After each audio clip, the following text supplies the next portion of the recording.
ఇవాళ సన్నాయి నొక్కులు పత్తిత్తు కబుర్లు మాట్లాడుతున్నారు. ఇక నీతులు మీ దగ్గర నుంచి చెప్పాలి. మీరేం మాట్లాడారు పవన్ కళ్యాణ్ గారు?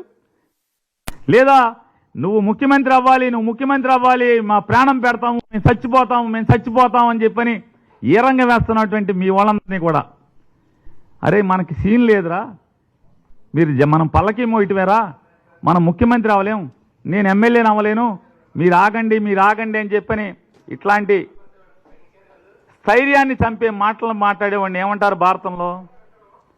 యుద్ధం చేయాల్సిన వాడిని, యుద్ధానికి సిద్ధమైనటువంటి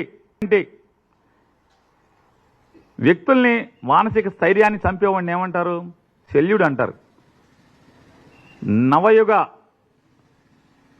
భారతంలో, కలియుగ భారతంలో శల్యుడి పాత్ర పవన్ కళ్యాణ్ పోషిస్తున్నాడు అంటే మాట వాస్తవమా కాదా? యుద్ధం చేస్తున్నట్టే అంటే యుద్ధానికి సిద్ధమైనటువంటి జన సైనికుల్ని నిర్వీర్యం చేస్తూ వాళ్ళ మానసిక స్థితిని చంపేస్తూ వాళ్ళ ధైర్యాన్ని చంపేస్తున్నటువంటి అండి ఇవాళ కలియుగ శల్యుడి నువ్వు.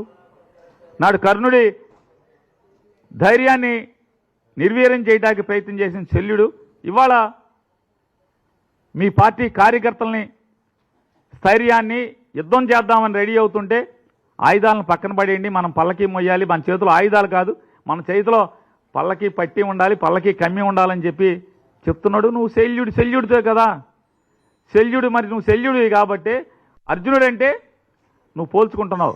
అర్జునుడికి శల్యుడికి పోల్చుకున్నప్పుడు నీకు బాధ కలుగుద్ది. ఆ బాధతో మాట్లాడేటువంటి మాటలు. అట్లాగే ఆ పక్కన కూర్చున్న అతను ఒకటి మాట్లాడతాడు. జగన్మోహన్ రెడ్డి గారి అన్ని